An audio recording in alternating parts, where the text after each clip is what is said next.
Hej och välkomna hit.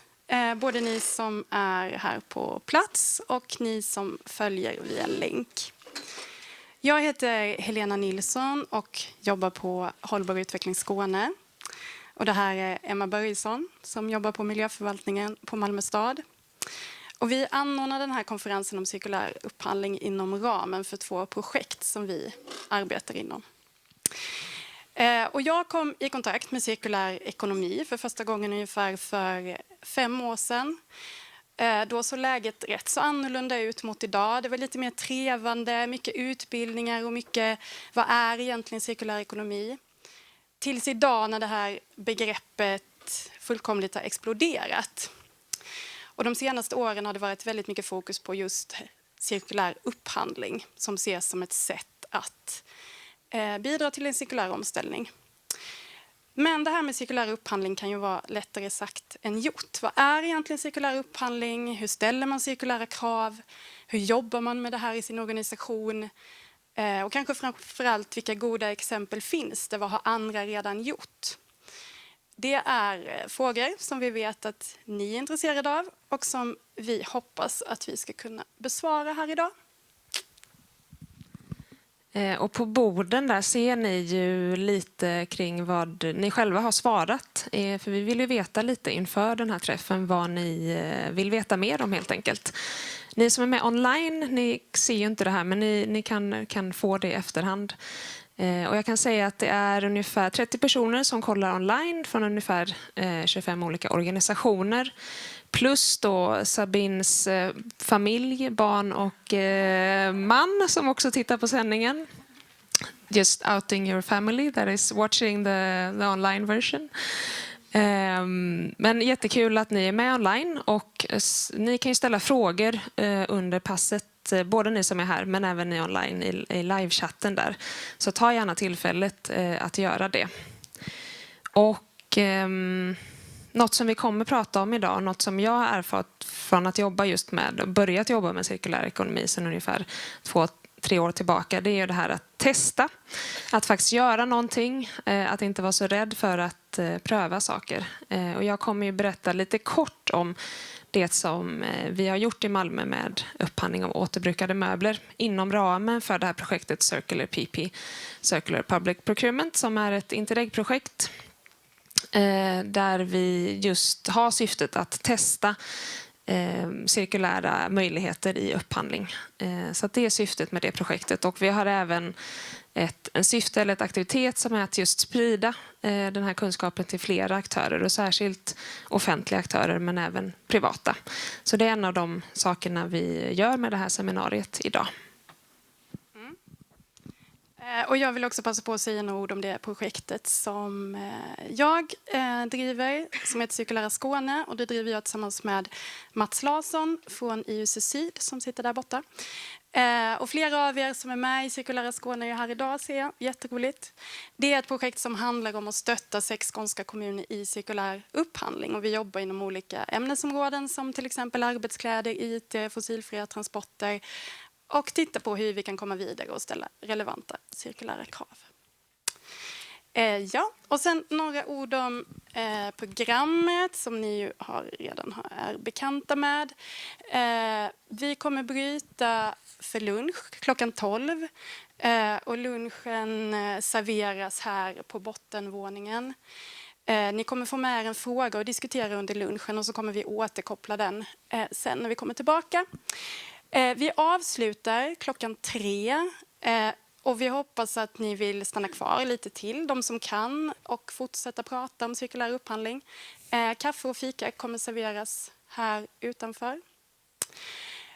Som ni vet så filmar vi ju det här seminariet idag och ni har ju fått fylla i en sån här GDPR-blankett. Men bara så att vi inte missar någon som inte vill vara med på film, så är det så att ni inte redan har sagt till någon av oss så gör det, ni snälla. Sen de här presentationerna från dagen och länken till filmen, den kommer ni att få av oss på mejl. Vi skickar en länk nästa vecka så att ni vet det. Då så kör vi vidare med programmet. Nästa presentation kommer att hållas på engelska. Och det kommer finnas gott om tid att ställa frågor och reflektera. Det är såklart helt okej om ni vill ställa frågor på svenska. Så hjälps vi åt att översätta. Welcome, Sabine van der Leij and Take Padding from the Dutch Department for Infrastructure and Water Management. Thank you. Thank you. Okay.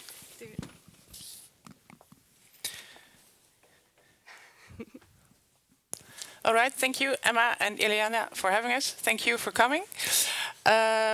Although they say that Dutch and Swedish, they have some similar words. I didn't understand anything of what was said before, apart from the family thing. So my name is Sabine van der Leij. I'm working at Rijkswaterstaat, which is part of the Ministry of Infrastructure and Water Management in the Netherlands. And I'm here with my colleague Take Padding from the Ministry of Economic Affairs. Today we are going to give you some sort of workshop, some sort of small insight in circular economy and circular procurement. So first I will give you a short introduction, and then we talk about circular procurement. And we have some 8 steps about circular procurement as well, and it's supposed to be interactive. We're here for you, so if you have any questions, feel free to interrupt us. And we will give you a lot of examples, and we also have some theses and questions for you as well. So to start with an introduction to circular economy, I wanted to start with Earth Overshoot Day. I don't know if you know about the concept, but at the moment we humans, we use a lot of resources from the Earth. And if everything would be in balance, then what we take from the Earth would refill within 1 year, renew, and then everything is healthy and okay. Unfortunately, it's not. What we do, we extract more resources from the Earth than the Earth can renew in 1 year. And last year, in 2019, Earth Overshoot Day, the day that we were using more than the Earth core supplement in 1 year, was the 29th of July. And now, coming to Sweden, does anybody know what was Earth Overshoot Day for Sweden? Yeah? It's not that bad. Anyone else? April. It was the 3rd of April. Which means that from that day on, you were using more than the Earth could supplement. In the Netherlands, we are in May, so we're almost on the same level. But we want to move this date forward, so everything's got back into sort of balance. So we need to do something. A couple of years ago, there were 179 world leaders that said we have to make the Earth a better place, so we're going to work on the 17 Sustainable Development Goals. I've seen them hanging in the workspace of Emma yesterday, so probably you know about them. It's about creating work for everyone, less poverty, clean water, and it's also about responsible consumption and production. And this is also where circular procurement and circular economy is about. We visit several countries with our story, and in some countries they say circular procurement, circular economy is about less waste. It's one way of looking at it, but it's much more than that. It's not only about waste, it's about reducing our footprint. It has economy in it, so it has also to do with increasing income, creating jobs, and it's also about reducing our dependency on other countries for certain resources. So if you want to achieve a circular economy, we have to look and create cleaner products, so non-toxic materials. We have to think about extending the lifetime of our products. We have to think about cleaner production, and also at the end of the lifetime, what we'll be doing with these products. Can we reuse them in some sort of way?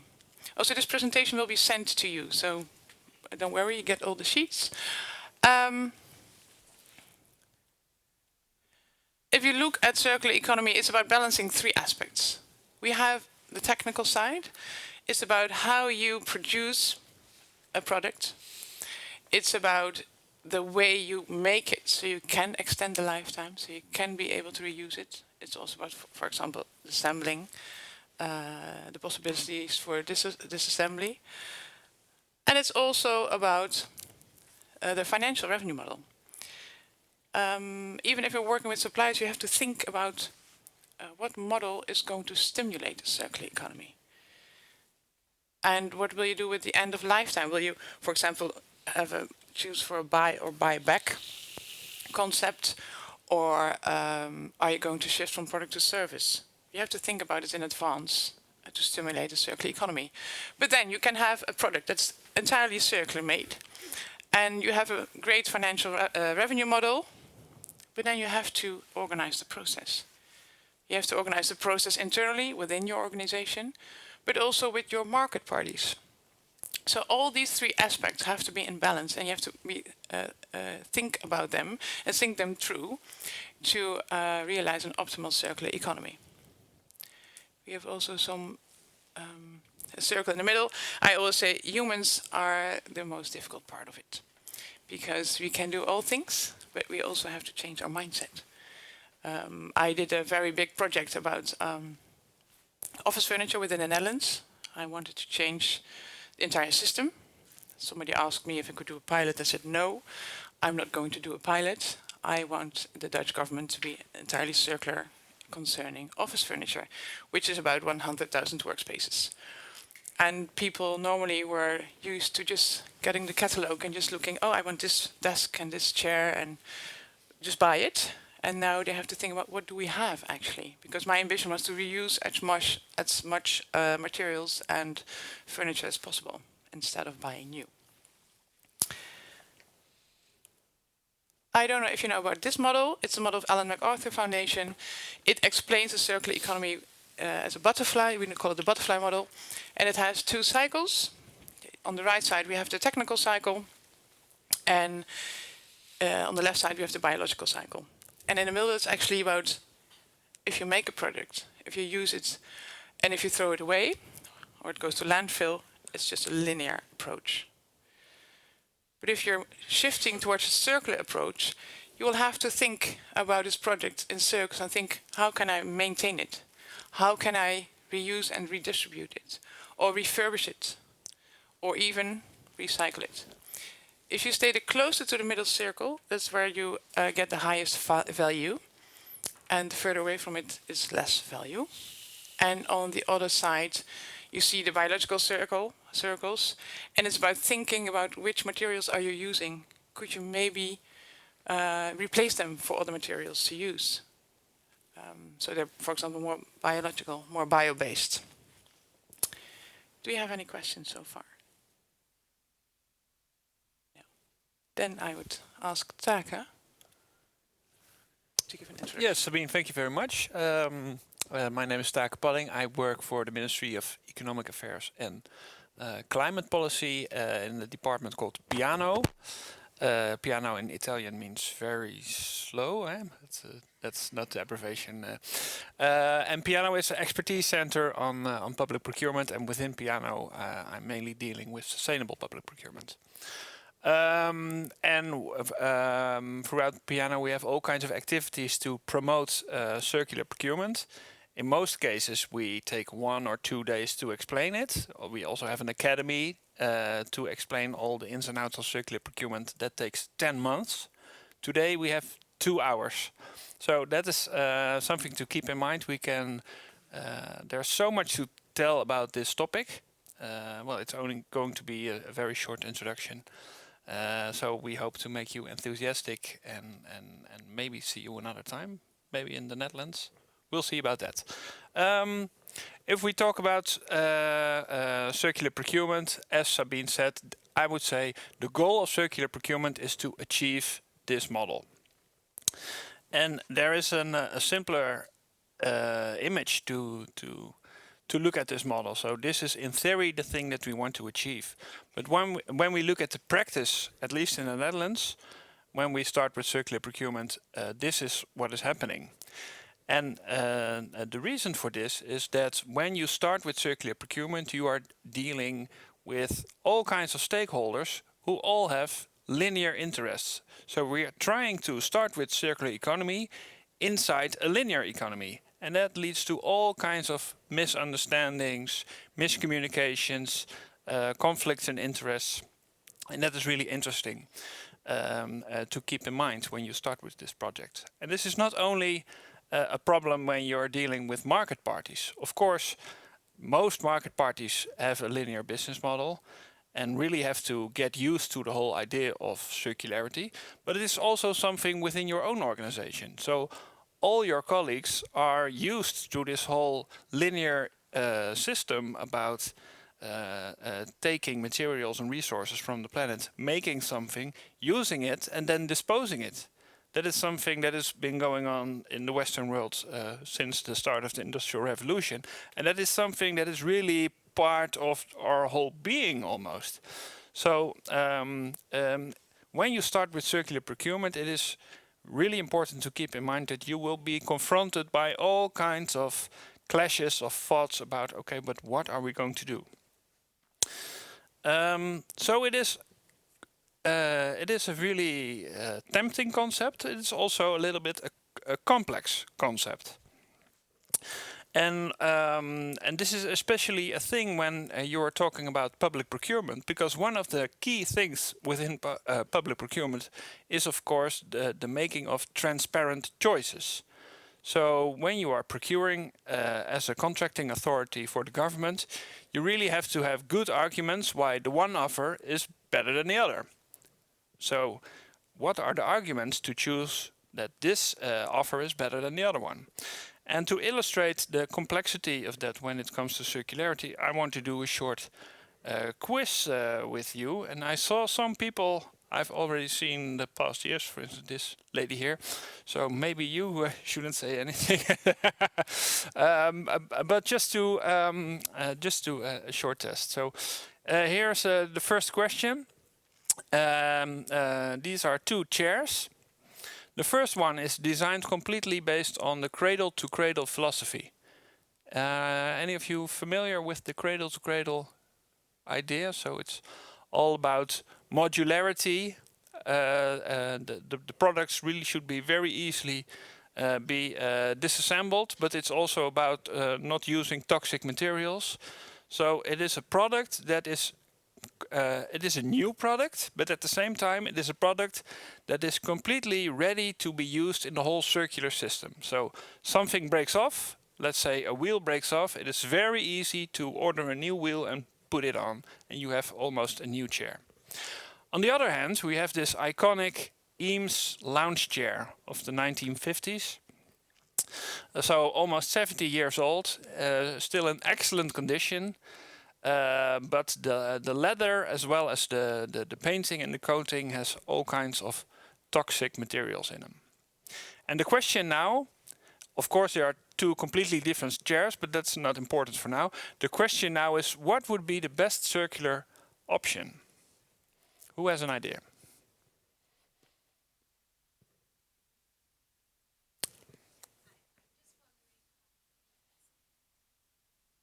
Yeah, that's exactly the question here, yes.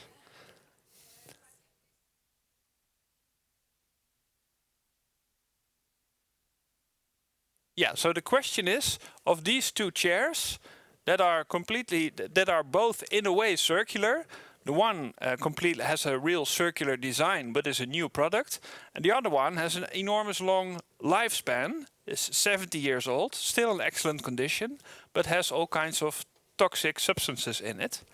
And the question is, what is the best circular chair? Vraag aan de zaal. Oh, sorry. This is my first YouTube Hello World. So the question of the lady was, how do you, the word you used, how do you estimate or assess circularity? And my response to that was, well, that is exactly the thing in this question.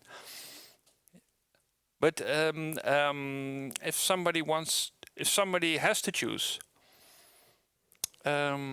maybe the lady over here. It's also okay to answer in Swedish if the lifespan. Okay.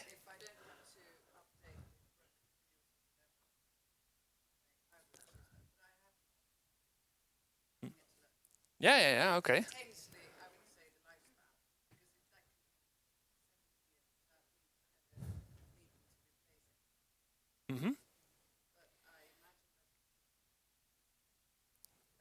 Yes.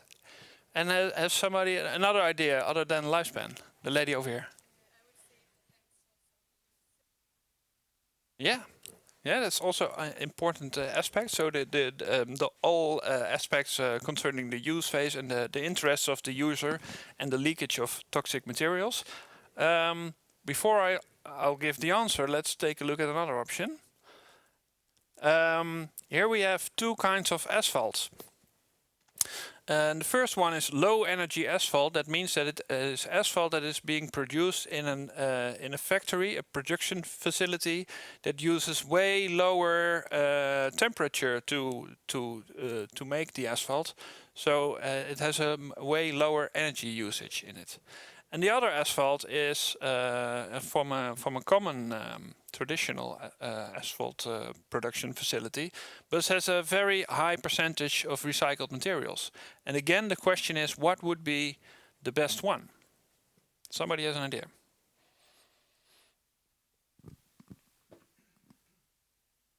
Well, the lady over here. What is the difference in lifespan, the quality of the two? The quality is exactly the same. Okay.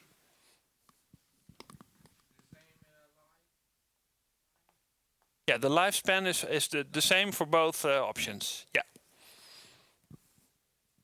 So what would your idea for now to decide within 1 second be?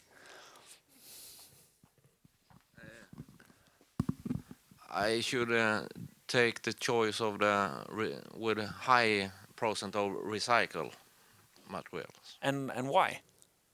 Because you need more oil, I think, when you produce new, because you don't need so much of energy with it, but you need resources of oil. Yeah. So you put in the system, and once you take the other, you have a recycling in it. This was my. Yeah, that sounds okay. Anybody have some other arguments?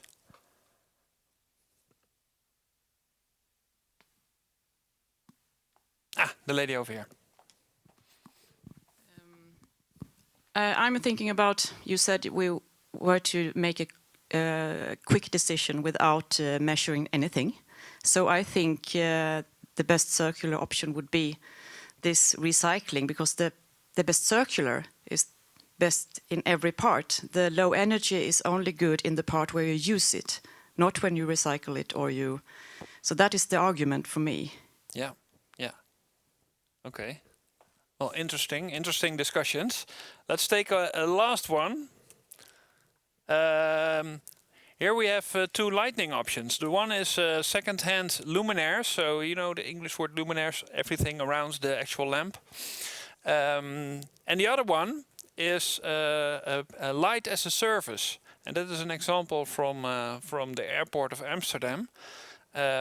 Where we have lights in the departure hall, and Philips is the actual provider of these lights, but at the same time Philips pays for the electricity bill, so they have an incentive to give you lights that are as energy efficient as possible.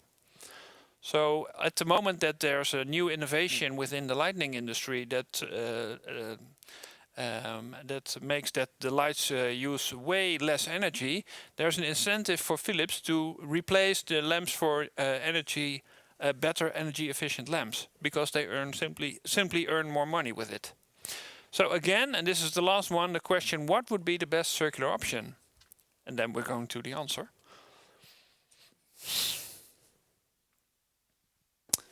The lady over here. I would definitely go for light as a service, because as you said, all the incentives for the supplier to supply, or the whole business model is circular in this case. Okay. Somebody else has another idea?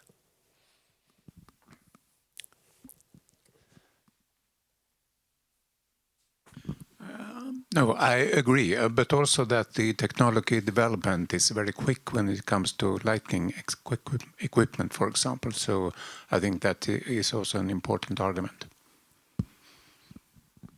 Okay. I think for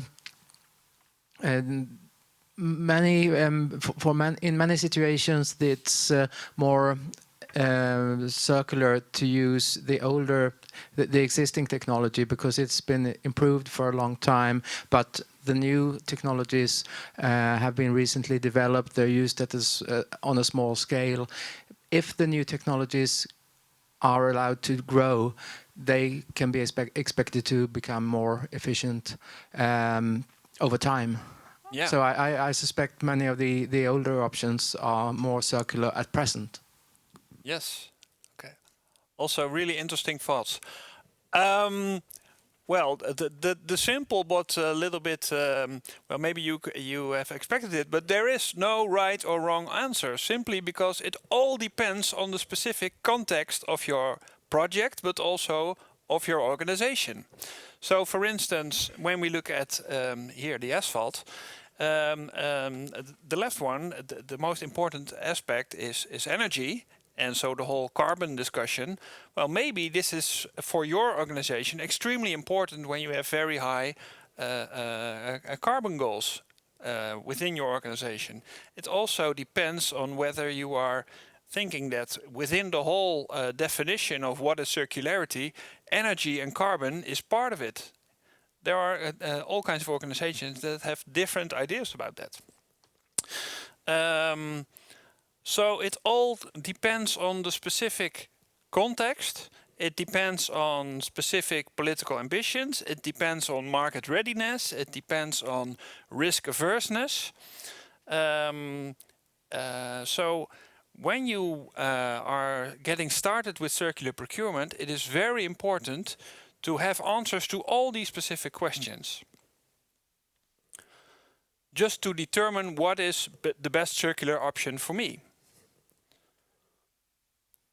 Well, here again we have the three balls of that Sabine told you about.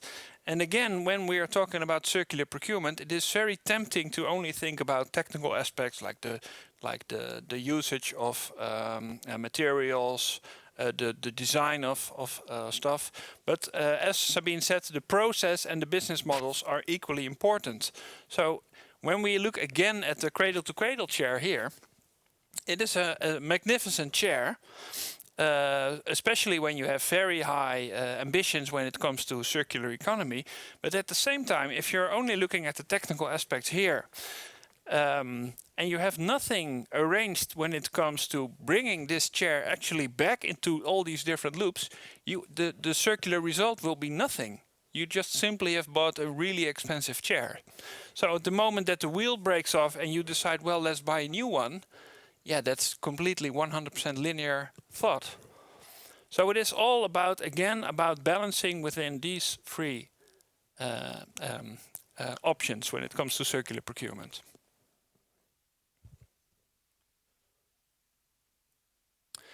And the nice thing about circular economy and circular procurement is that it is really a story about an economic system.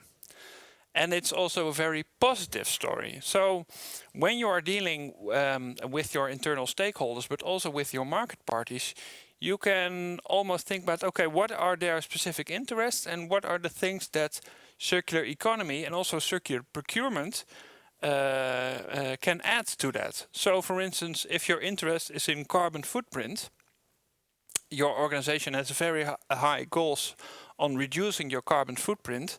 You could say, well, when there's something in infrastructure and on asphalt, well, we'll focus on the low energy asphalt. At the same time, if the focus of your organization is on reducing your raw materials footprint, you could say, well, there are all kinds of options with the usage of asphalt with this very high percentage of recycled materials.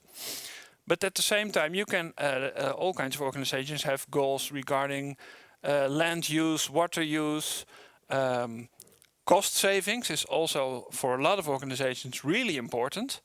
So at the moment that you are confronted with somebody in the board who says, well, this whole circular economy thing, that's not really important for me.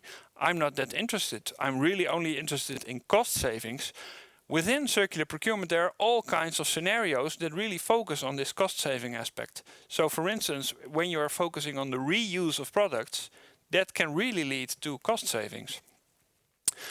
There's also a big opportunity when it comes to job creations, especially when you're talking about refurbishment and remanufacturing. There are all kinds of possibilities, for instance, for people with a distance to the regular labor market to have a place in the refurbishment of products. We have lots of examples on that. It can stimulate innovation.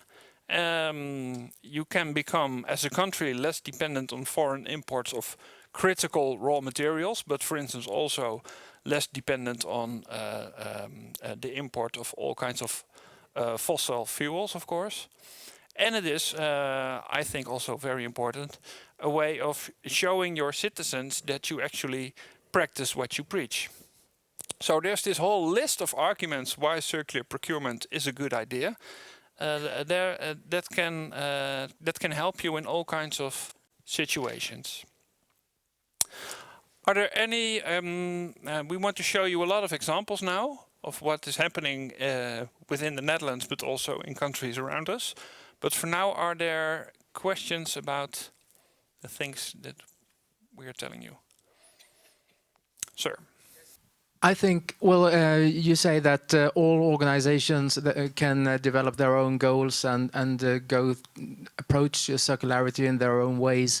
But if a lot of different organizations, individuals do things in various ways, it will probably not lead to reaching a critical mass in terms of change and drive the transformation in any particular area forward. In order to reach critical mass and reduce the cost of business processes for circularity, there's a need for many organizations to apply the same strategy and to focus on the same steps, procuring the same things, in order to make the new circular products more competitive and to achieve a transformation in particular prioritized areas. Yeah, I completely agree, and this is something that we are doing in the Netherlands right now at this moment to find organizations that have the same interest and the same specific goal in certain areas, and they have a sort of a joint procurement strategy, not joint procurement, but a joint procurement strategy to confront the market with the same questions so that the market can do investments, etc., etc. But at the same time, it is important to have the freedom to choose your own aspects within the whole range of possibilities within circularity, just depending on your specific project. So, for instance, a very simple example from the furniture. When you look at the Dutch central government, we have, for instance, my own ministry, the Ministry of Economic Affairs, and the furniture within this building is like brand new, looks like fantastic. And so when you look at what can we do with circular procurement on this office furniture, the answer would be, well, of course we are going to extend the lifetime of this furniture because it looks so good. At the same time, we have the Ministry of Defense with all their defense, how do you call it, kazernes? What is that in English? You know, is that a Swedish word, kazerne? Kazerne. And then within these kasernes, you have this very, very, very old junk of furniture. Of course, you're not going to extend the lifetime of junk. So there's a completely other perspective on that. So the context of the project determines that here we're not going to focus on extending the lifetime, but on new furniture. For instance, furniture that is based on the cradle-to-cradle philosophy. And this is a very simple example, but I think that it is important to look at, okay, what is the specific context and also what are specific opportunities within the project that I'm dealing with, and let that determine your strategy. And of course, it is important to find other people who are joining you in the strategy to change the market. But at the same time, I think the most important thing is that you procure something that really meets your needs. Is this an answer to your question?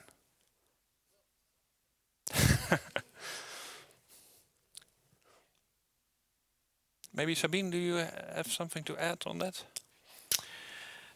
No, but for example, in the furniture example, the ambition and the goal is the same. So everything is going to be circular, but from a different perspective. So I said, because I was making this ambition for also the Ministry of Defense and all the other ones, and I said, we have the same goal, but I know that the Ministry of Defense is a bit more conservative. Sorry if you're watching, but they're a bit more conservative.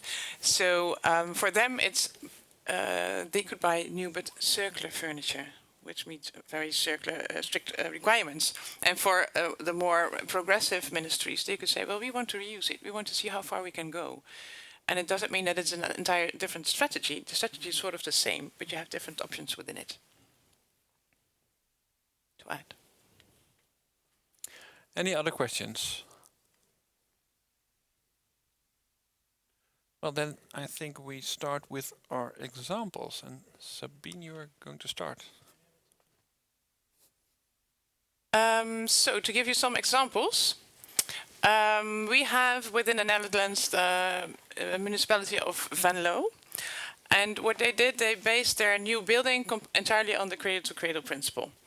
So everything in the building was new, but in the future it can be reused.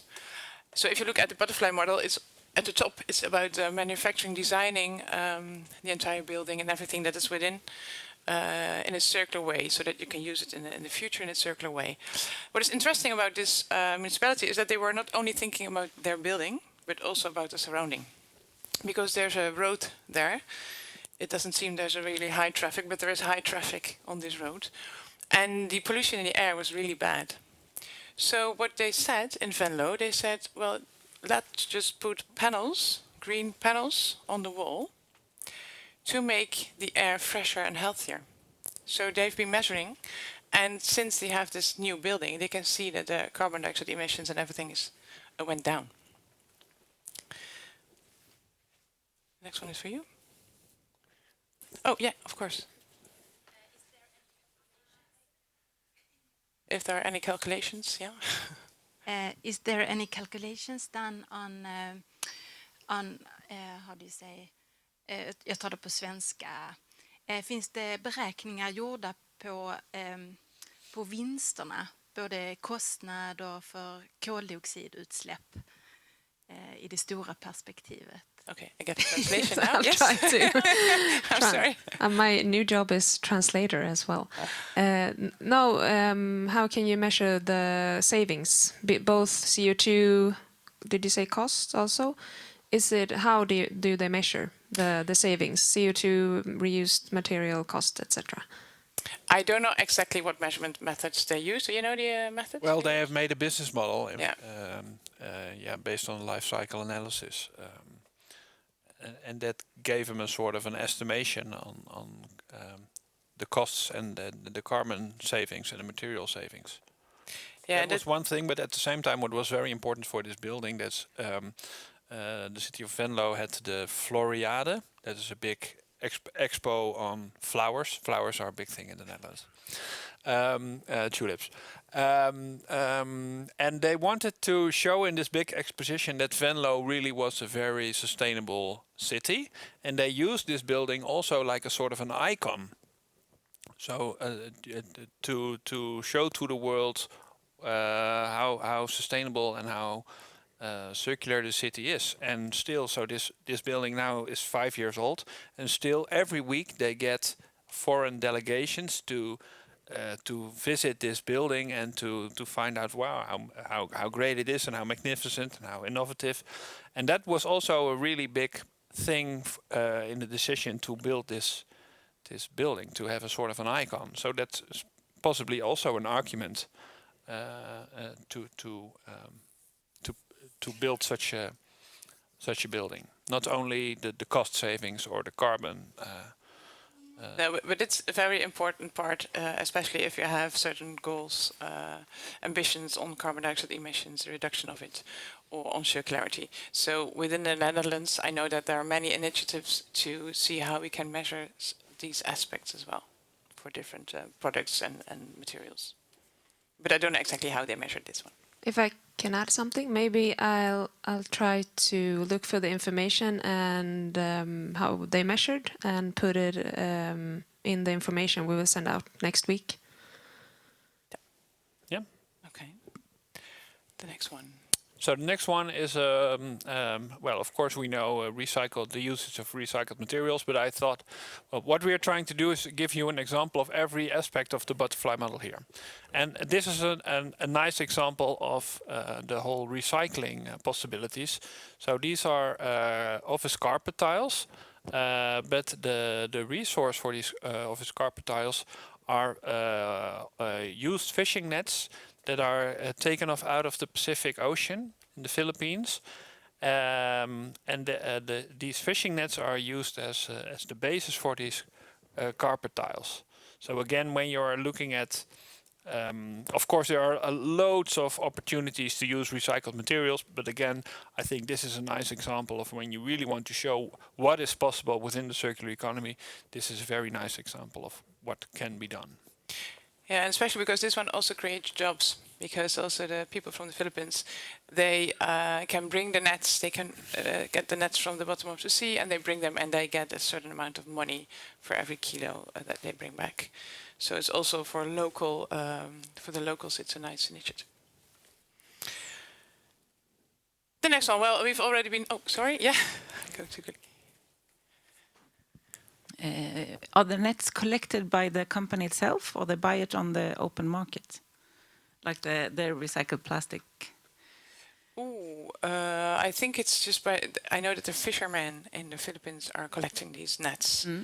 And I don't know if it's in the open market or if it's by the organization itself. No, because that's what I found difficult with this kind of, at least in Sweden. Maybe the other people in the audience has another opinion, but if you work in the manufacturing industry in Sweden, it's really hard to find good recycled, interesting material. And so I was wondering if they do it in-house or if they can buy it on the open market. It would be interesting to know. We have to look that one up. Yeah. There's more question over there.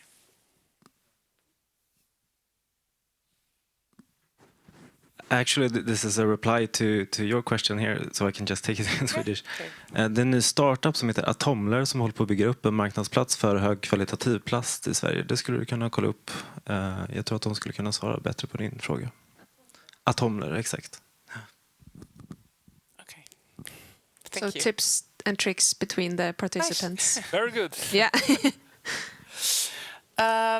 So we already discussed this one.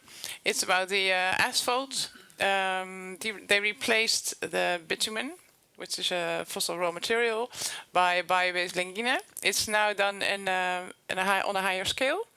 And actually this method is coming from the paper industry, and it shows the left side of the butterfly model that you can just replace materials by materials that are more bio-based or more natural. Any questions on this one?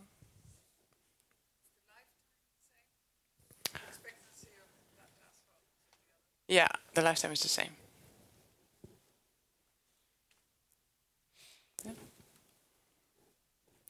So this was another bio-based example, but now on the biodegradability. So I think you all know tree anchors. When you have the young trees, and you have these two sticks next to it, just to make sure that when there's a lot of wind, the young tree doesn't get blown away. And this is an innovation from the municipality of Rotterdam. We forgot Rotterdam. With biodegradable tree anchors. So this is under the tree, so that the ground gets up on it. And at the moment that the tree is old enough and strong enough not to be supported anymore, the tree anchor actually has biodegraded. So you don't have to get back to the tree to remove the tree anchors. And at the same time, of course, the young tree looks more beautiful without those two sticks on the left and the right side of it. Then this one is my own project. I've already talked about this one. What we did is we had this ambition. It was about 100,000 workspaces for the entire Dutch government. And the main focus was reusing all the desks and office furniture that we had. And if that was not possible, then we wanted to buy new but circular furniture. And this was a kind of a huge project, and also about costs. I knew that because at the moment I started this, I think it was 2014. And circular economy was a word that was already there, but not as much as now. It's a buzzword now, you hear it everywhere. And so I had, all the ministries were my clients, and they had the money, and I didn't. But I had to convince them to do this in a different way. And also I was in charge of the contracts. So all the ministries, they were obliged to use the contracts that were given out by our tenders. And what I said, it was on the right side about reuse mainly and refurbishment and maintenance. And I said, I want to achieve this, but if it's going to be more expensive, I won't get there because I don't own the money. So I said this one had to be equal or lower costs. And I set up a sort of, we set up a business case in which all the advantages of this procurement and this ambition were very clear, and that really helped me moving forward on this ambition. So this is on the right side of the cycle. I can talk a day about this project, but we don't have the time. But it really helped me that I could say, well, we can save up to 11 million. It was maybe a little bit more positive than it was in reality, but still we are saving money. And but here's the difficulty, because people think if I buy a chair or a refurbished chair, for example, then it's almost as expensive as a new chair. So why shouldn't I buy a new chair? And then I'm always saying you have to look at the entire field, because, for example, if you look around you, we have a lot of desks and chairs. If half of it we can extend the lifetime by maintenance, and then we have to buy 3 or 4 new chairs, it's going to be a lot less expensive than we have to renew all the chairs and all the desks. So far for this project. Any questions? Well, and then the alternative business models. So there are a lot of people that, when we are talking about circular economy, immediately think about alternative business models. And it's absolutely true that there are a lot of opportunities to look at other ways of ownership when you are investigating possibilities within the circular economy. And it's not only that it's a good idea to make other agreements about ownership, because the resources and the materials and the products, when the product goes back to the original factory or the supplier, that he will bring the materials back in the loops. But it's also an opportunity to optimize the use phase of products. So this is an interesting example of optimizing the use phase. This is a municipality of Bremen in Germany, north of Germany, where the cars of the municipality, the vehicles of the municipality officials, are when they are not being used by the municipality, the cars are available for the citizens. And this is really a very big success. So the amount of the amount of private ownership of cars within Bremen is really getting down. So a big success, and at the same time, other cities in Germany, but also in Belgium, are starting to experiment with this this whole idea of optimizing the use phase of these cars. Some fleet or whatever, and then they use them they have this, as I've understood, the agreement to use the cars during the day, and then obviously it's a carpool, a private one, using it in the evenings, because this seems to be a bit tricky, at least in Sweden, to get this to work, that the government or the local government is sort of providing cars for private citizens when you have private carpools. Yeah, So it's a technical problem, so I'm just curious how they can. Obviously, they have different law and other legislation than we have. Yeah, but I guess you just have to take a look at the specific circumstances in every city. But the whole idea is to find a way in which you can, on the one hand, use the cars for your municipality at the moment that you need them, and find a solution that when you don't need the cars, the citizens can use them. And if the best solution is to organize that in a way that a private company owns the cars, then maybe that is the best solution for Sweden. Yeah, I'm more curious how they work in other, because I thought it was sort of quite similar system, but apparently it's not.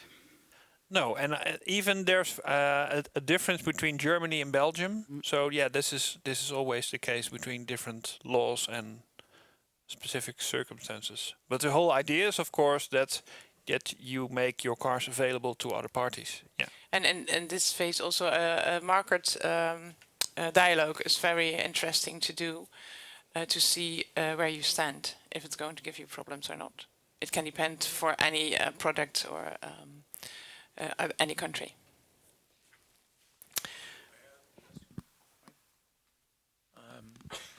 Another question, because I was thinking about, do you know if Bremen also investigated if they need the car at all, if they were possible to use perhaps electric bikes or any kind of other transportation system, so then they will not need the car? Yeah, that would even be better, of course. I think so. I'm not sure whether they are investigating that. I certainly hope so. So that's maybe the next step for this project. Yeah, so of course that would be even better, not to use the cars at all. I think this one we already sort of discussed. It's also about a different business model and where you shift the ownership. Schiphol is only buying the light, not the luminaires. It's not paying for the energy. So you get the company Philips that's providing this light. They are thinking about the best option for the luminaires, how they can get the lowest bills for energy. So by doing this, you just shift the ownership. Some people say that shifting the ownership is the solution for circular economy. Personally, I don't think so, because in some product groups, it can be a solution. But what if, in this case, it would be cheaper for them to replace the light bulbs every day, every week, instead of investing in more expensive, higher quality light bulbs? So you have to think about where do you stimulate, with which business model do you stimulate circular economy the most? And this is not always the solution, but for this example, it worked out great. Yeah, the effect is mainly on energy. So it doesn't. It's not a. This is an example that is being given very often when it comes to circular procurement and circular economy. But at the same time, it is about lowering your energy use and not about saving materials. So yeah, it's always the whole business model thing is always a little bit special. So we've been talking a lot about examples. Probably you have some examples for your own. So what we wanted to do for the next couple of minutes is just at the table have a discussion if you have any examples that you want to share with your neighbor, and to see where it fits the business models. Just for yourself, just as an example, just as an exercise to do. And to help you a little bit, I have the business model. So everyone, because of the time, I would like to move on. I hear still people talking, so I think that's a good sign. And during the lunch break, you'll have more time to speak with each other about these subjects. What we wanted to do for the next hour is to move forward to circular procurement in 8 steps. We have this book, This is one is in Dutch, but we have also one in English online. And it basically is a sort of guide, all the steps that you have to take if you're doing a circular procurement project. Yes, this is what it is. And you can all find all the background information. The link to this book in English is also provided. I think Emma will send you the presentation. And we have some other websites on which there are really practical information and how to apply it to your own projects. So in this book we have about 8 steps, as I said, as the title of the book is as well. It's about why and what the internal organization, market collaboration, the tender procedure, measuring and awarding, business models and contract management. Before I start, I just wanted to ask you a question. Are we going to do it just a little bit differently? You're sitting now for 1 hour almost. So what I wanted to do is, we have this thesis. Circularity is a straightforward concept which can be used in any project in the same way. If you agree, please stand up. If you disagree, please be seated. So go ahead. No one agrees. I see Emma standing. Emma, you're standing.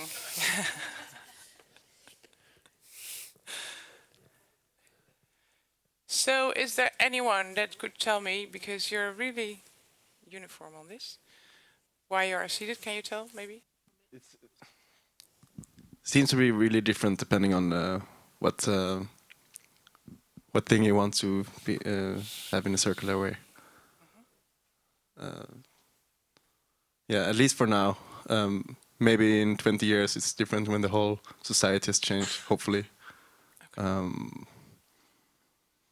But yeah, right now there's a lot of aspects you have to be concerned about. So yeah, I think it's different from.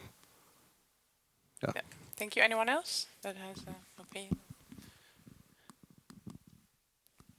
Well, I see it as the opposite of what you say there. It's an umbrella concept that includes a number of different sub-concepts that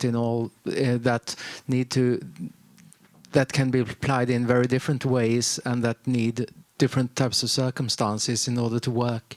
So it's quite complex to understand the circular economy and also to understand how it can grow, because small scale, it's difficult and very resource consuming to develop small scale pilot projects into large scale growth business models or companies. And so it's not only difficult to start different types of pilot projects, it's difficult to understand how they can grow and how you can invest in them and make them grow through increasing application and so on.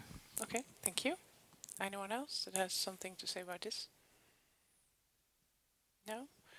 Then we just... I think you made it kind of clear for the first hour. Yeah.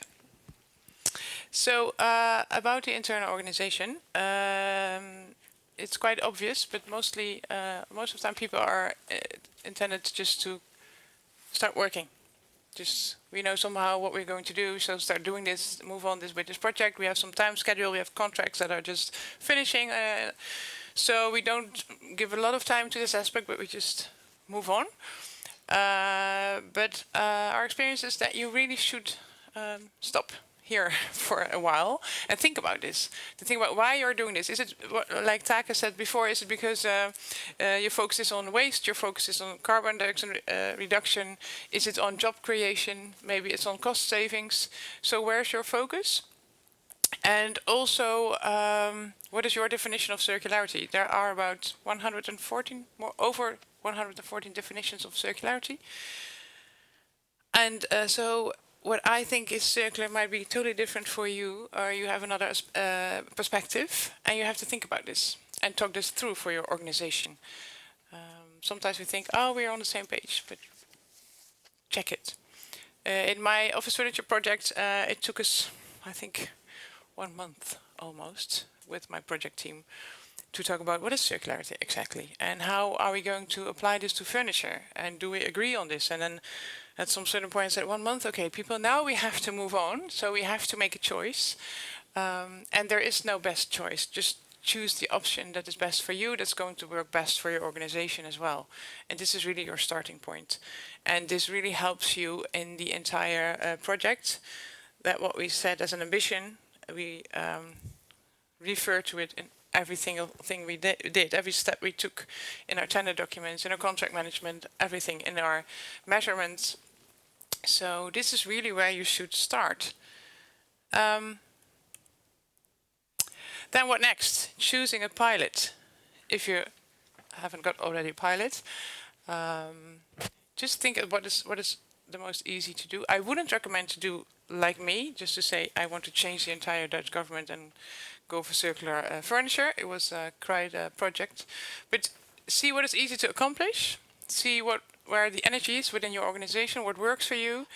And for example, if you look at a building that's going to be there over 100 years, it's quite difficult to do it. You can do it, but it's a little bit more difficult. Then example, textiles, office furniture, ICT, laptops, etc. Just don't take a subject that has a too short lifetime, but take a subject that has, well, a bit longer lifetime, but not really long. And also look at the spend and impact. And also, for example, the Venlo example, maybe you have a project that really could help you also in communicating about it. To help you and let other people see what you're doing. And yeah, what I said, the personal motivation and energy. Find people that are really enthusiastic about a project or a certain subject.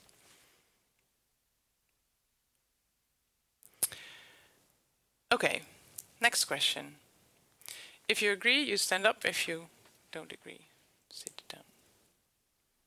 We talk about circular procurement. Again. Maybe I should do that one. Then I get you sort of a movement. Anyone who wanted to say anything about this one?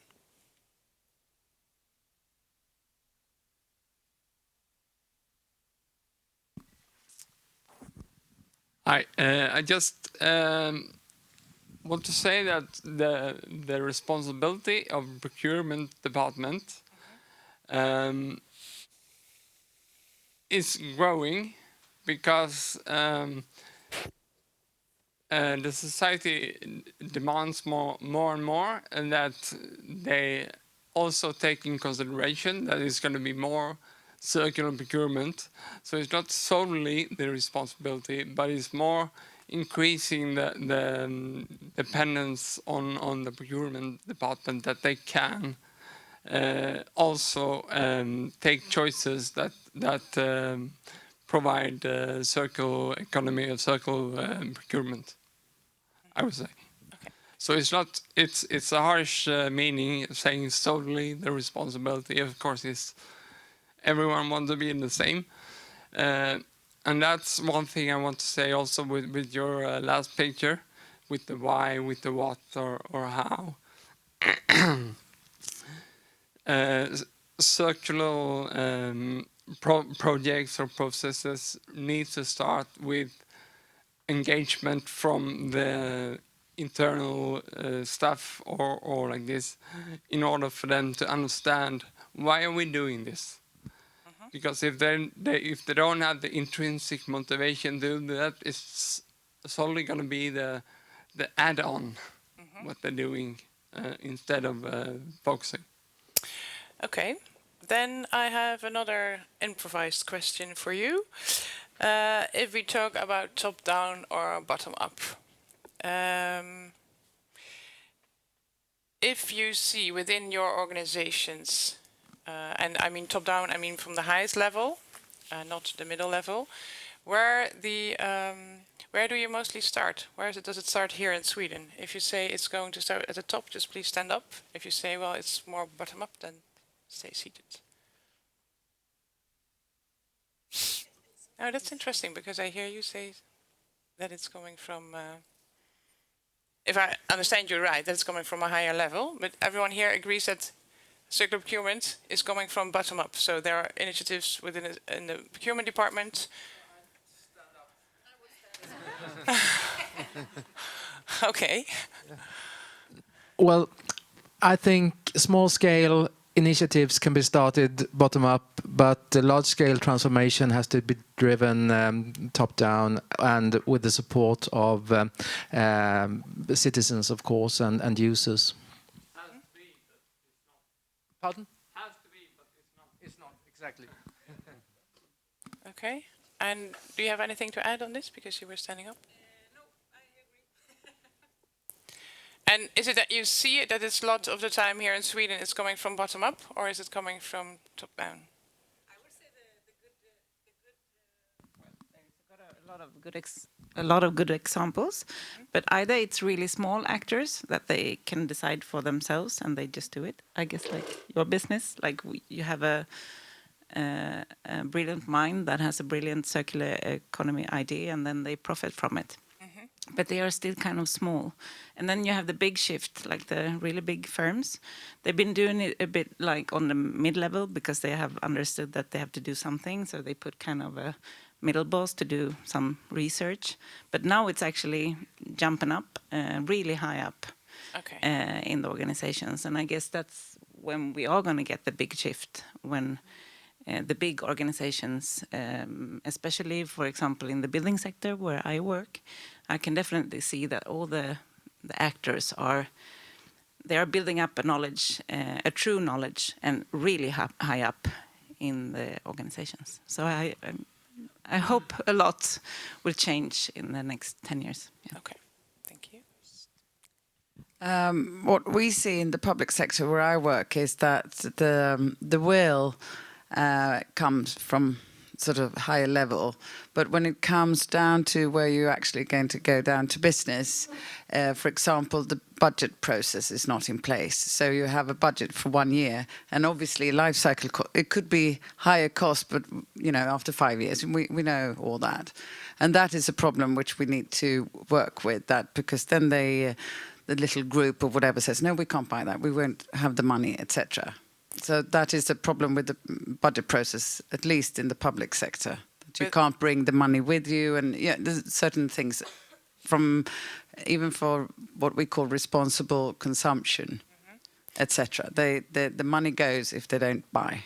And if I'm correct, what I hear you saying is that there isn't sort of an assignment on a higher level that says we have to go for circular economy and circular procurement, but then the assignment is going to the procurers and not to the other parties within the organization. Yeah, I mean, well, it's all within the whole organization, but the resources and the knowledge, etc., it's not there. It's nice on the paper, but when we're down to business, we don't have the means or knowledge or resources. Okay. Is this recognizable for other people? I agree on that. I think also the budget process is hard, and also the economy is scarce now in the public sector. And when that happens, you always look for where to save the money. And now I'm working with a new public library, and we want to make it as circular as possible. But you have to motivate it when you buy things, why you do it. But so I hope that the agenda goals will come down through the top, down to the bottom, so that we can motivate what we buy and why. And when we should need some good examples on how many years can we make a profit here, or what will the cost be, what will the benefits be. We need some examples that can show us. When I want to buy something, I want to tell the politicians that this will, in 10 years' time, we will have done this and this, and have something to show for it. We don't have it as yet, I think, but we are working on it. So it's hard when for instance, we said we are going to use as much furniture and things that we already have. What will this cost be for the refurbishment and architects? And they can't even tell us. They say we don't know that yet. Yeah. Then it's hard for us to buy. So maybe you have some good examples we could use. Yeah.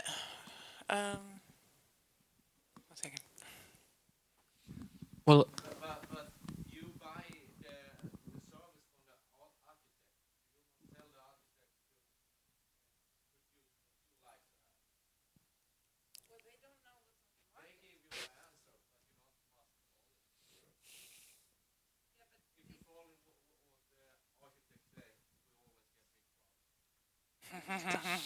So I think we could continue that discussion during lunch. So yeah.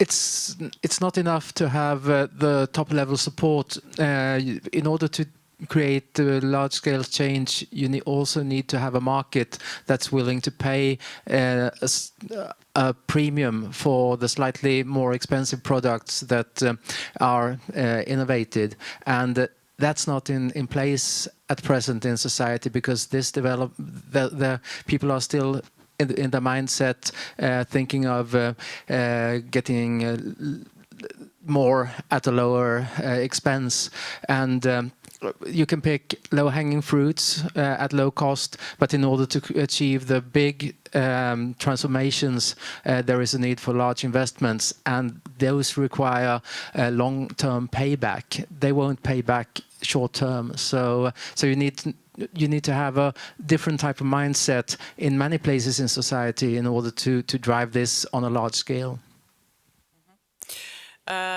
Yeah, at some point I agree. What I was thinking, because I had the same, what I said, the same with this office furniture.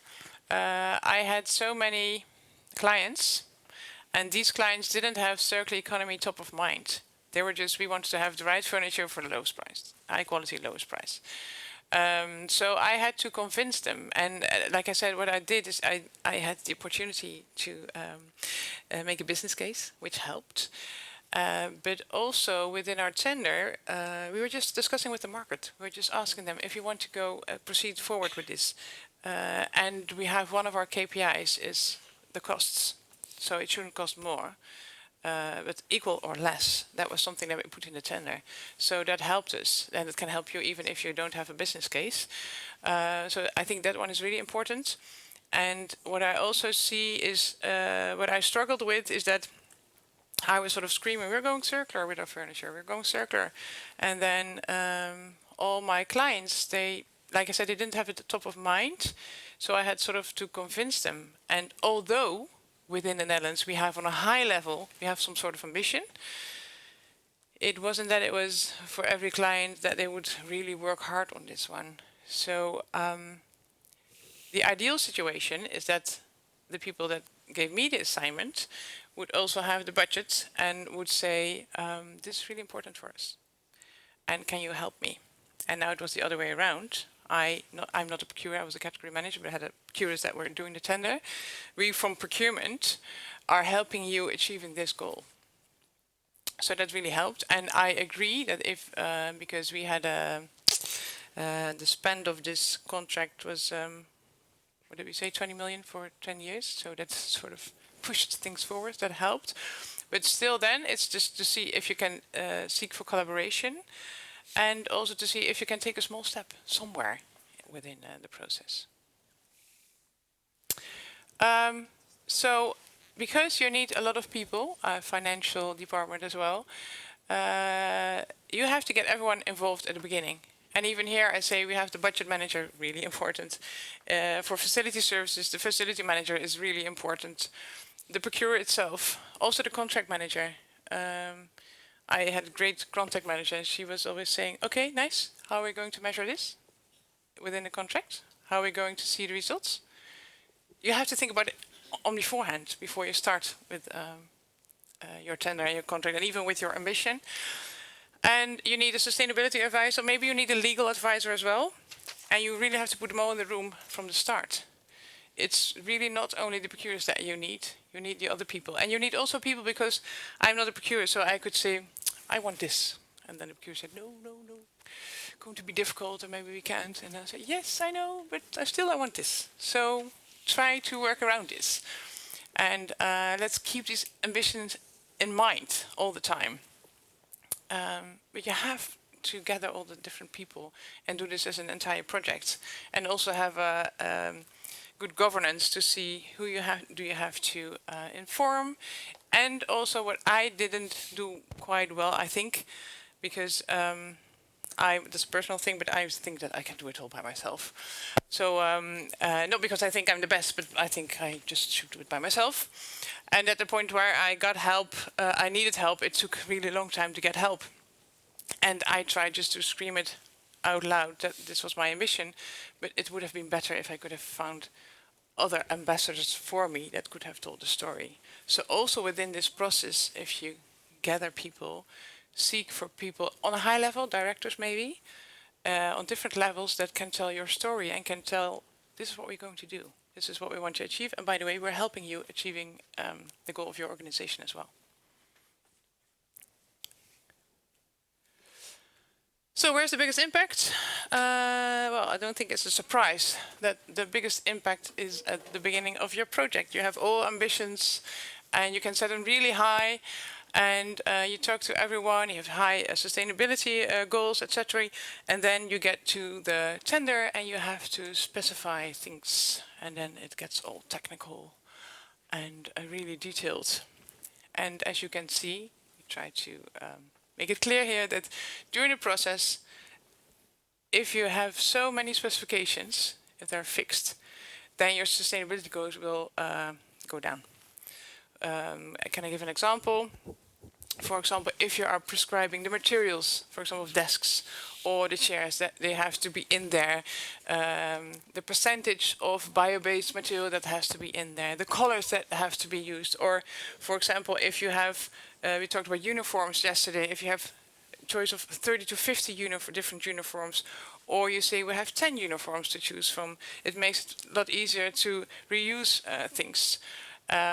So if you can just also, your internal assigner or your client can help them think about, if you want to open the possibilities, don't make it too fixed.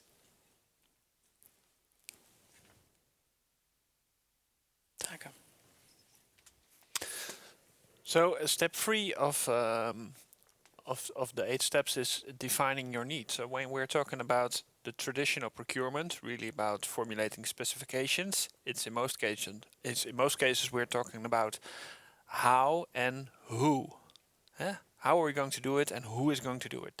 Those are the things that you are thinking about when you are specifying procurement. And a lot of people think that that is the core of the whole circular procurement. Well, we've discussed in the last hour that there are so many more questions to be asked. And one of the most important questions is, of course, what do we need? So how can you define your need? Sorry, I thought that there were all kinds of things popping up. Doesn't matter. And the person who is defining the need is not the procurer. Again, this is the one who is responsible for the budget, or for instance, is the project manager or the internal client. They have all kinds of names. But this is the person who is making the decisions about, are we going for a circular design, or is our project focusing on the reuse of materials, or about manufacturing? What are the possibilities for functional specifications? What are the possibilities for complete out-of-the-box solutions? Here we see a very nice example of what could happen if your internal client or your project manager gives space to out-of-the-box solutions. So here we see the head office of Alliander, which is an electricity network provider in the Netherlands, and they needed a new building. And what they've done is they have reused as much as possible from their old building. On the roof, on the left photo, you see these enormous, how do you say it in English? Sun cells, the abbreviation. Solar panels, exactly, sorry. But the most interesting part is the roof. So they said, well, there's a couple of things. We need a steel roof. That was something that was just decided. It had to be a steel roof. But then they thought, well, we want to be, the roof has to be as circular as possible. So what is important when we need a steel roof? We want them to use as less steel as possible. So it had to be as light as possible. At the same time, they want it to be modular. So it has to be it has to be disassembled in an easy way. It has to be transportable, and of course, it has to be very safe. And they thought, well, what is the best party, the best supplier that can design such a roof? And they ended up with a market party that fabricates roller coasters for. And when you look at the roof, it looks kind of like different roller coasters. Huh? So when you're talking about, and these are the transportable roller coasters for like fairs and such things. So when you think about the whole market for roller coasters, they have the same interests as you need for a circular roof. So a roller coaster has to be safe, transportable, and as light as possible. So it was a very nice outcome, I guess, of an out-of-the-box solution. When you're really open to all kinds of solutions when it comes to circularity. And when you're defining your needs, we have this ladder of R's. I'm not sure whether you're familiar with these. There are all kinds of ladders of R's. So this is the one we see the most often. Again, it resembles the right side of the Ellen MacArthur Foundation butterfly model. So the worst is recovery, that is the burning of your waste for energy usage, and then least worst is recycle, then repurpose, remanufacture, refurbish, repair, reuse, reduce, and then the best is refuse, of course. And of course, this is a very nuanced story, I would say. But it really helps you to think about what can be done when we are really thinking about all kinds of possibilities when it comes to circularity. Have one of you experience with using this system when you think about the need of your project? Well, it's something to keep in mind. And within the book, you can find all kinds of information about it.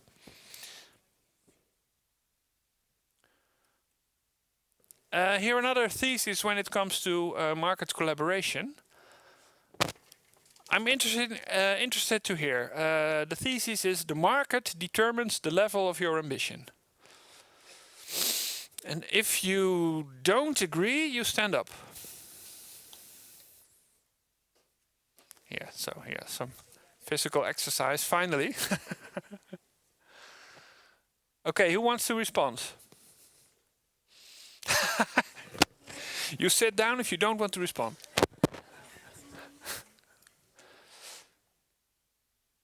The lady over here. Well, I think it depends also how big an actor you are and how much impact you can have as a procurer or as an organization. But you can use procurement to drive the market also, and to create innovative solutions that didn't exist before. So that can also be a choice to try to do that. Yeah, absolutely. Somebody else.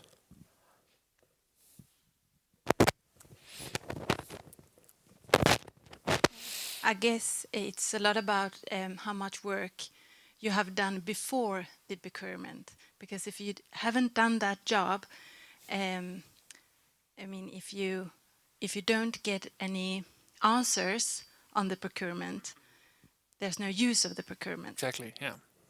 So in one way, this is correct. That you're... Anybody else? So this is, sir. Yes, I think you need to think in terms of market size at all times, but you can plan ahead and make the market grow. But it's impossible long term to take large steps without having the market with you. Anybody else?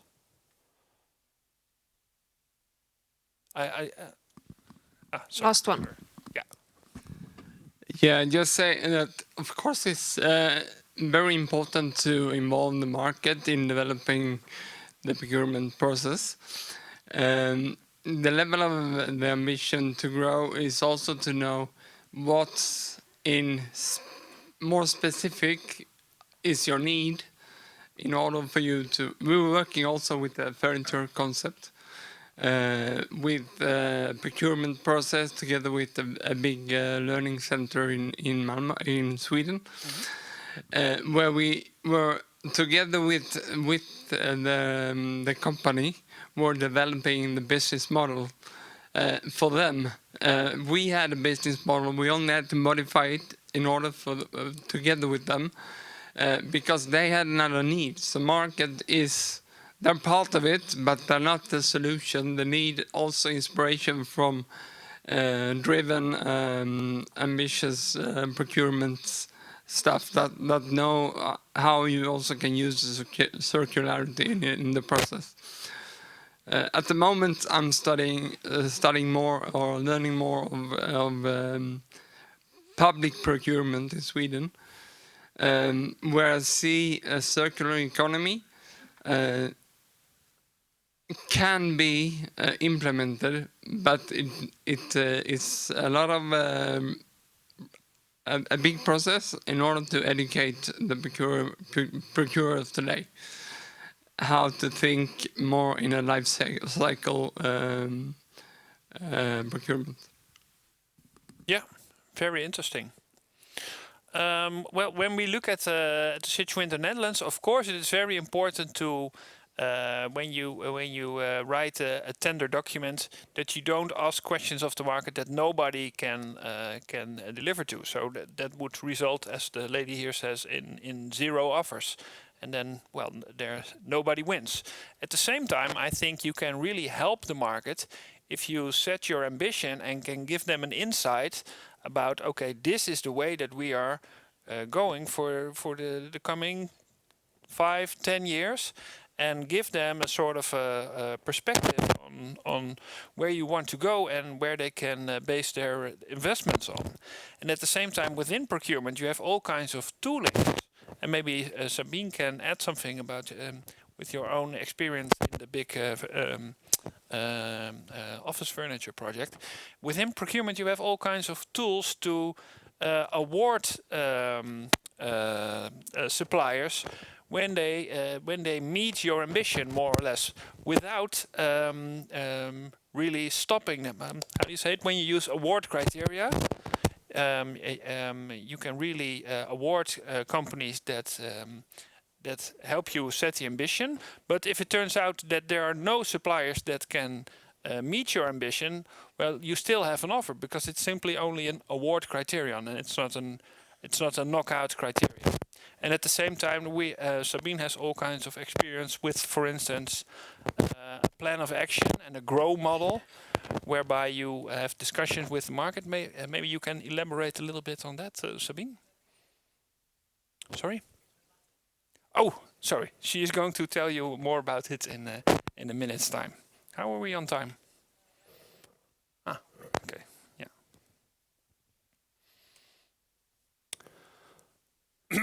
Well, I think we've told enough about this. It's circular economy is not only a complex topic for us as public organizations and as procurers, but I think it's very important to keep in mind that it's also a really difficult concept for the market parties, and you should almost really try to understand also their difficulties in understanding what you want and how they can meet your ambition. So what is really worthwhile is having a sort of a relationship whereby you can trust each other, and it's also okay if a market party in one way or another makes mistakes or fails, and that you can talk about that, and not that you don't come in a situation where the market doesn't exactly deliver what you want, and then you have to stop the project simply because he didn't really understand what you wanted. And this is a big issue when it comes to such a complex topic as circularity. Became you here? So these are the 1 to 4 steps of this whole 8 steps model, and it's important to keep in mind that steps 1 to 4 are really the basis for the further procurement, the building blocks of the tender document, and the other steps really focus on the more formal procurement process and the contract phase. So if you don't take a look, so if we are immediately going to focus on the actual writing of the criteria, well, you have forgotten the building blocks, the most important part. So Sabine. Who are the procurers in the room? Can you please, who are the procurers? Okay, thank you. So you probably know a lot about tender procedures. I don't, actually. I leave it to the procurers to think about this. But in the book there is a model that says which procedure will get the best innovative results. As you can see here, the competition-oriented dialogue will get high results on innovation and high results on every part of it. But we did for office furniture, we did just a regular process public procurement. Because we had sort of clear idea of what we wanted, and it doesn't mean that if you choose another one that you won't get any innovative results, but you have to see what you want to achieve and which one is suiting best. But I think for the procurers this won't be very difficult. You have all the knowledge about this. So I won't be talking a lot of this. I want to move forward about measuring and awarding. One of the most important parts of circular procurement and results is about formulating the right criteria. Please stand up if you disagree. Interesting. Can someone tell me why this is the most important part?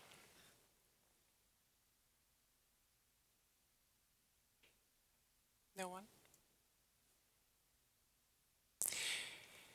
It's interesting because I think it's someone. Yeah, I'm not sure about what to answer this question, but I think of course it's a central part. It's perhaps the first thing you think of, but I think actually most of it lies perhaps within the organization, changing the mindset, talking to the market dialogue. So probably not the most important part, but it's of course it's a central part. Well, to move forward a little bit also because of time. You know, many procurers come up to me wherever I give a lecture, workshop, and they say, "Can you just give me some criteria?" Like here, we had the discussion yesterday also. People would like to hear criteria because it's tangible, and then we can move forward. And I know it's really important. But you have to think about the first 4 steps Take mentioned. I think very important is your internal organization, how to get them on board. And of course you need these, but if you have set a really clear ambition, if you have a really clear goal, then you have to link these one to your goal. And of course you have to do this in the right way, but if your goal isn't clear, you will never get the right circular criteria, in my opinion. So I think it's important, and it's also, there's not a list. I mean, it would be nice if I could come here and say, oh, textiles, here, these are the criteria for textiles, and here are the criteria for office furniture and buildings, we have them here. If we would all have them, well, it would take a lot of less work than it is now, but you also have to look, every single situation is different. So you have to look, which one are we going to apply? And I think that one is really important to see which one are important for you and which one are going to help you with achieving your ambition. Is there something else I wanted to say about this? No, I give you just an example. It's not really good to read. I'm sorry for that one. What we did with office furniture, we said that we were looking at the subscribers, and we rated them for 80% on quality and 20% on price, because we wanted that to be the most important thing. And we had all, you have the requirements. So it means if you have a requirement, you have to be a company larger than 200 people, I say something, and if not, we just don't even look at your subscription. And you have the criteria, and the criteria are just diverging the best from even the better ones. What we did is that we said we have this ambition and we are looking for office furniture, and we are looking for a company that is also trying to move forward on circular economy, and we want to know about their thoughts and even if they had sort of the same vision on circularity, because like we said, there are more than over 114 definitions. So we wanted to have a company that had the same vision, and so we asked them to give us an action plan. That was one of the criteria, and to say, how do you see the circular development and how are you going to push that one forward within your organization? And also, how are you going to encourage all the clients that we have, all the clients sitting on these 100,000 desks, to encourage them to reuse their furniture? I mean, from my part of the project, I couldn't reach them all, but the suppliers are really meeting them in different organizations. So we were asking them, give us the stimulating measures you're going to put in the project so it helps us reaching circular furniture. Then we said also wanted to know, how do you want to cooperate? And this one was really the action plan for the reuse of furniture. And then we said we have another part, it's about new circular furniture. And we had about 5 models, common models of furniture, office furniture that were really used a lot of the times. And we sort of took a tool, my Circular IQ, where the measurements, can you tell us if there are toxic materials in there? Is it, are you able to disassemble them easily? And we had some more circular criteria that we wanted to know about each and every product of these. And then we had also, for us was really important, social return, because if you reuse and maintain furniture, it gives a lot of opportunities to people, we say, with a distance towards the labor market. Is that what you say? I think I was in Belgium and they said second-hand people, sort of. I found it a bit difficult word. But so you can just give people jobs within this project as well. So how are you going to see if this group of people that is, for them it's a bit harder to find regular jobs, can you sort of help them and give them a sort of job within your company as well? So these were the award criteria we were using. Yes.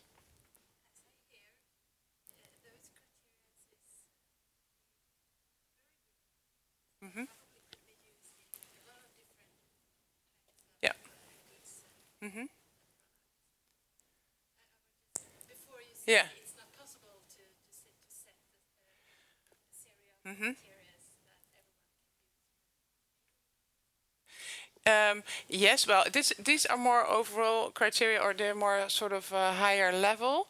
But what we did, for example, is that there was not in the tender, but with measurements, all the KPIs that we said, they were really about the measurement of circularity or the carbon dioxide reduction. So afterwards, we tried to find a supplier that could help us achieving our ambition.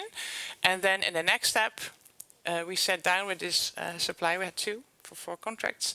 We had, for 1 year, we had 22 meetings for one supplier and 22 meetings with the other one, just to implement the entire project. And that was really where we started to think about how are you going to measure this.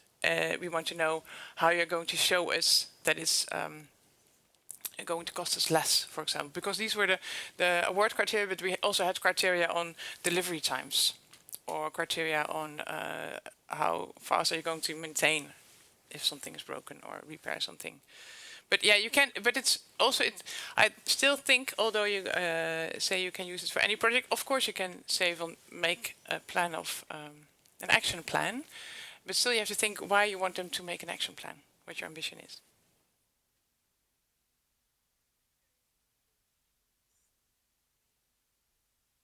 Mm-hmm. What you mean by price, if it's the first price when you buy it, or if it's some sort of life cycle thinking there. So how we set the price, this is a framework contract, and we just looked at the previous years, what we spent on furniture, and we set a sort of threshold. And we said this is and then we took something off, so we had a bit lower threshold, so this is the maximum price, or if you look at the spend you're going to do overall this contract. So that was we measured on that way if it's going to be less less costly than before. And the discussion about quality and price, I would have loved that it was 90 versus 10, but that was a bit too difficult. They didn't want to go there. But we said, you know, because we had this threshold, we weren't afraid that it would cost us a lot more. Because you could say, okay, overall, this was costing us the last 3 years, this was the cost we had. So now, if you look at the next 3 years, then the cost will be about this amount of money. We take something off, so that's the threshold. So it never costs more. And we had a contract for 10 years. You should know there's a contract for 10 years. Normally it's 4 years. But if you have good arguments, you can prolong the contract, and we have optional years. So we had 10-year contract with 3 years for the first period, 3 years for the next, and then 2 years and 2 years. So that also helped us. So we could say if we are not reaching our KPIs, then we just see if we can force to reach them, or we have to see if we have to if we need a new contract. Answer to your question? Okay, I move forward. Zal ik deze even skippen? Yeah, I skipped this one. Okay, well, we get back to the 3 circles. If you're thinking about circularity indicators and criteria, if you look at the technical aspect, for example, you can use the percentage of recycled material used in the products.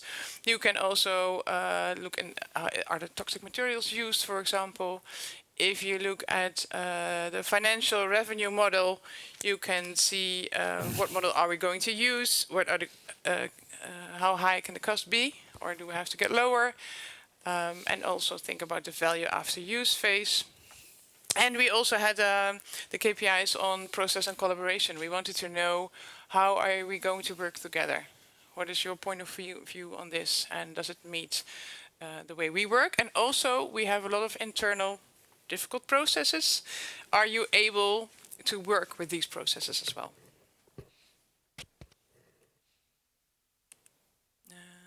Oh yeah, that was the one I am going to skip. Just something about business models. Are you going to take this one? Yeah. So we have just a little bit more than 5 minutes. So, well, we've talked about the different business models already. I would say it's always worthwhile exploring the opportunities that alternative business models, other ways of looking to ownership, can offer you to come to a more circular solution. There are all kinds of examples about buy, sell back, leasing of bicycles, the usage of cars. I would say that in Sweden you have also all kinds of examples of these. At the same time, as we said before, this is not a cure-all for circular procurement. So keep thinking about where does it really lead to. So for instance, the most famous example of leasing is, of course, a car. What is circular about leasing a car? I would say nothing. So the whole idea, there are a lot of people who say leasing is the best way to realize circularity. Well, maybe in certain situations, but in most situations, I would say that another business model would be preferable. Any reactions on this? Because of the time we have. Okay, well, another topic is contract management. And this I had a reaction. Why? You would, I mean, what other business models would be better than leasing a car?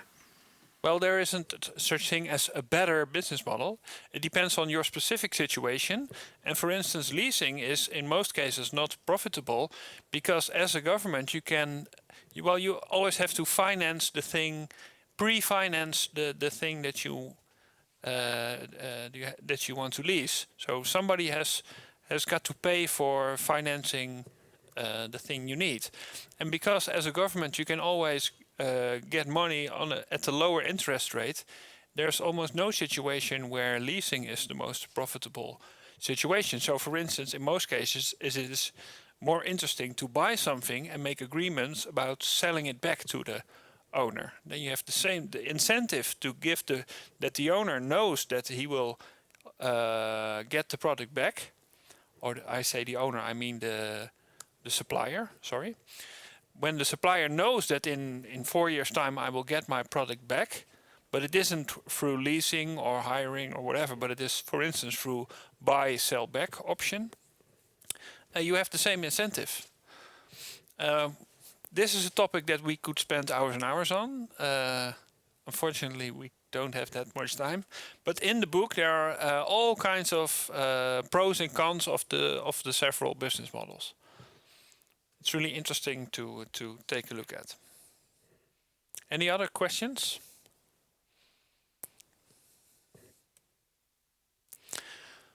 The last step is contract management, and this is a topic that, at least in the Netherlands, doesn't get that much attention, and that is a real pity. So all attention is given to procurement, but especially on the municipal level, there aren't that many contract managers. And what is also a problem is that when you start with, for instance, a pilot on circular procurement, the contract management people aren't part of the whole team. So they don't know what's going on, don't know the background of the project. And at the same time, these are the people who are actually going to make it happen. So when we're talking about bringing stuff back into the different loops, the person who is going to make sure that that will happen is the contract manager. So the contract management is one of the most essential steps of circular procurement, and at the same time we pay very little attention to them. Is this the same in Sweden? Or is the contract manager always a part of the whole procurement team? Okay.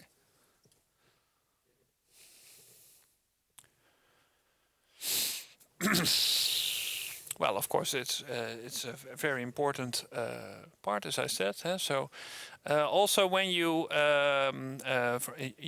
were talking about plan of action, what word?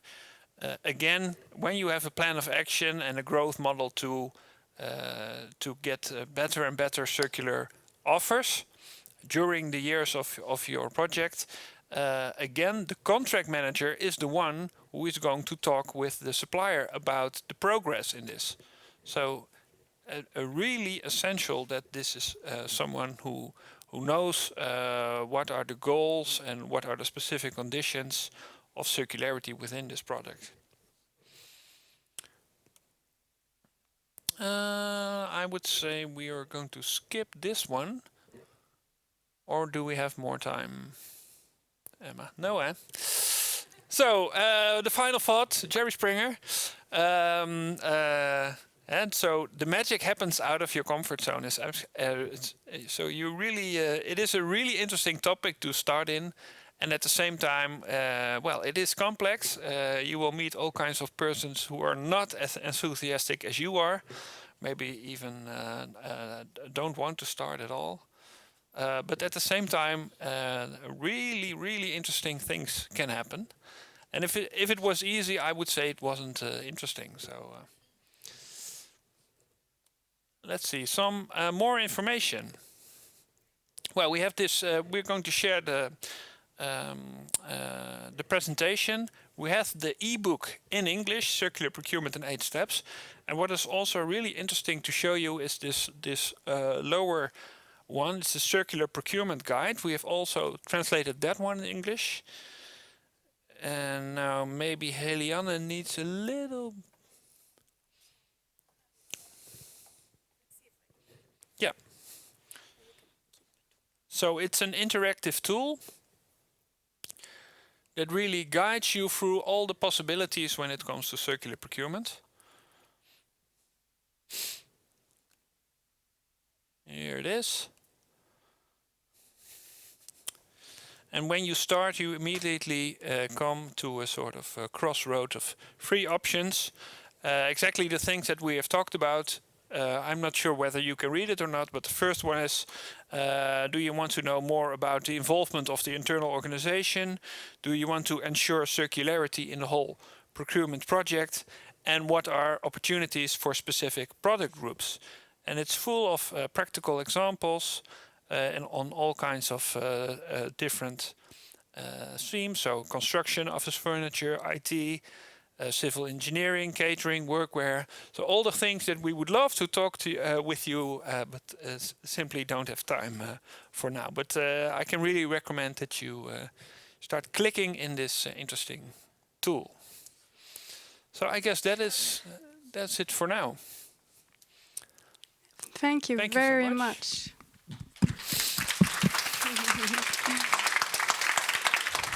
And I have a last question for you both. Holland is a leading region in circular economy, and you have a lot of experience. But could you tell us one situation where you struggled, where the situation didn't turn out as you hoped for, to make us feel a little bit better now in this this part in the beginning? Yeah, well, with my project, I struggled a lot. I mean, it was one big struggle, but it was also fun. And it was a bit about what I told earlier on, that I thought I had to do it sort of all by myself, and I didn't find enough. I wasn't really looking for ambassadors, and I had this one moment, and actually I forgot about it until I just left my job, and everyone said goodbye, and there was this director, and he was sort of giving me some feedback, and he said, I can remember one time that we were all in a room with all directors and procurers and contract managers, and you gathered everyone, and you were really enthusiastic, and you had this ambition, and said, who's going to give the commitment to this project? And he said, actually no one did. So that was one of the things that was quite hard, but in the end it worked out, because I wasn't taken aback, so I thought, well, just move on, and in the end we will get there. So that was quite difficult, and even because I didn't have enough people, and it took so long when I said, well, I need 800,000 euros for extra people to help me, and they were like, 800,000 euros. I said, yeah, well, you get it back, because we will spend less costs. And but then at one certain point it grew over my head, so I really had to step back. I was home for a couple of months, so that was really sort of black page in this project. But I just returned and we could finish it. But it was just because I had too much load on my shoulders. Yeah. Thank you. So. Well, I immediately think about my first experience with circular procurement. It was about 5 years ago, and it was about renovating a part of our own ministry, where we had a hall that should be completely circular with furniture, etc., etc. And we only knew about, well, circular economy is an important thing, and we are simply going to ask the suppliers, give us your best circular solution. And well, of course, we thought the market collaboration is very important, so we invited all kinds of market parties, and we explained about the circular economy. And I remember that we showed them the butterfly model. This is what we want to achieve, and this what are your reactions? Is this something that you connect to in your daily work? And they all said, all of them, yes, this is exactly what we're doing right now within our organization, and this is no problem at all, and this is going to be such a fantastic project. Thank you for asking us this question. And then a month later, the moment was there when the offers had to be in our IT safe, and there were 0 offers. And it turned out that the only people that were in this market meeting were the sales people. And they didn't have any clue about, but they simply said, yes, fantastic, of course. So that was very insightful about the importance of who you're talking to, but also it was a lesson for me that it is also a really big thing for the market to come with a good offer. And that takes time, and that takes a lot of talking and dialogue to do. And it also was a big lesson for us to really think better about what is it that we really want to achieve here. Thank you very much.